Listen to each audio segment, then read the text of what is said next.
So, welcome to this lecture, and in this particular lecture, we are going to continue with the Pandas series and data frames. So, now let's see how we can reset the index. Okay, how we can reset the indexes.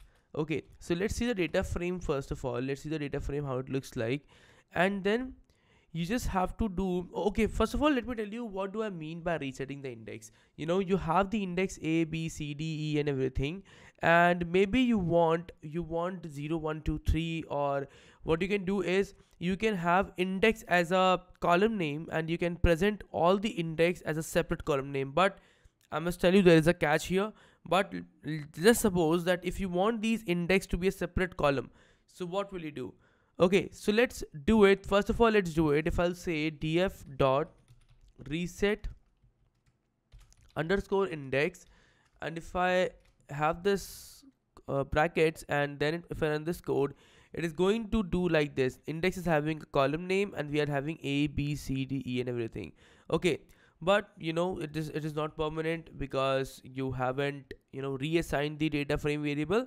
It is not permanent. So to make it permanent, you can simply reassign it. So I'm simply typing df dot reset underscore index. Okay, you can simply do that and it is going to simply reassign it. But for now we'll not do it.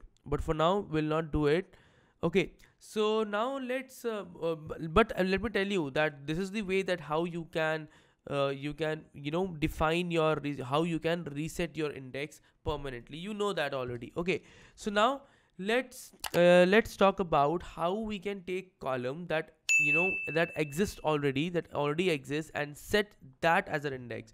Okay, maybe we are having this column and we can set this column as an index. Okay, so this time let's take something like new underscore index, so that we don't need to change the original data frame. New underscore index. Okay, and we're going to create a new column.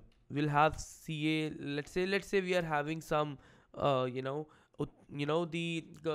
capital and the states of the country, of the India country. Okay, so we'll have states. So I'll say up, I'll say mp. Okay, mp, I'll say Maharashtra.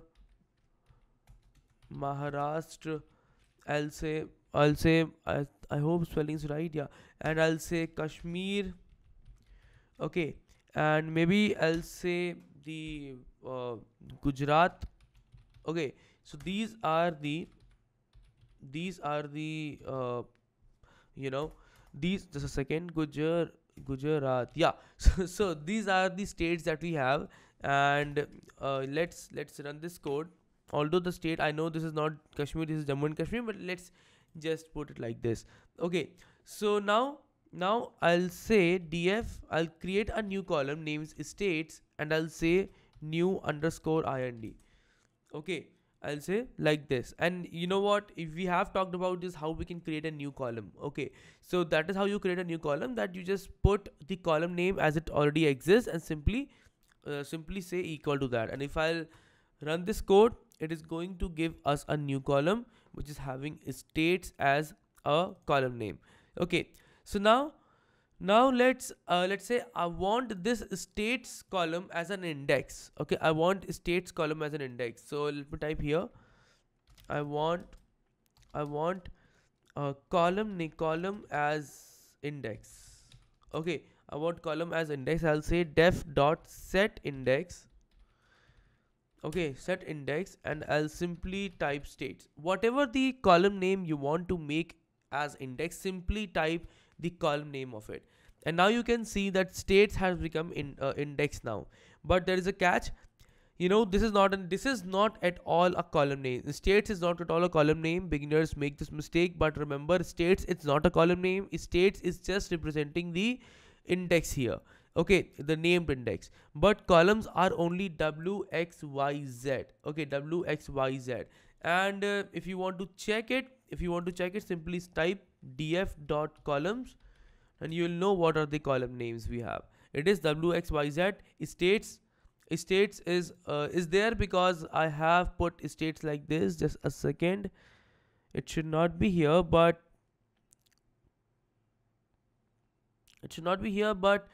let me see what is the data frame looks like. Let's see the data frame looks like.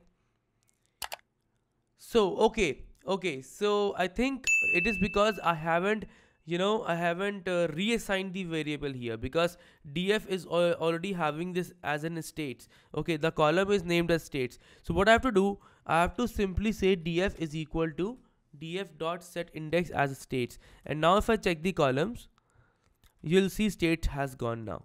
Okay, state has gone, and now we have made the data frame permanent. Now you can see the data frame like this: states wxyz. Okay, if you have any question, you can simply tell me in the discussion forum. I'll answer that instantly. Okay, so finally in the end let's talk about, let's talk about some of the data frame, summaries that are really useful. So finally, let's see the data frame summaries that are useful. Okay, so let's talk about this. So I'll have df dot describe, and let's describe, spelling is wrong. So now let's see the data frame. So this method will give you, the describe method will give you all the information, all the mathematical information that have numerical values, all the mathematical that is required by a numerical value. So all the numerical values calculation has been done in the describe already. They like counting the numbers, how many rows are there. Okay, and then the mean, the standard deviation, minimum 25%, 50%.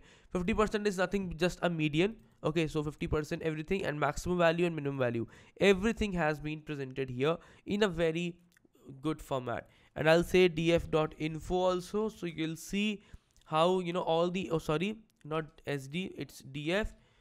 So you'll see all the information that is required related to a data frame to be presented here in a nicely formatted way, like data type, and how many null values, whenever you have row number less and having some null values, it is going to tell you here. Okay, so all the things that is being presented is going to be simply going to be presented here. Okay, so yeah, that's it for this particular video. We are going to talk about missing data in the next lecture, so make sure you attend that, and thank you so much. We'll meet in the next video. To change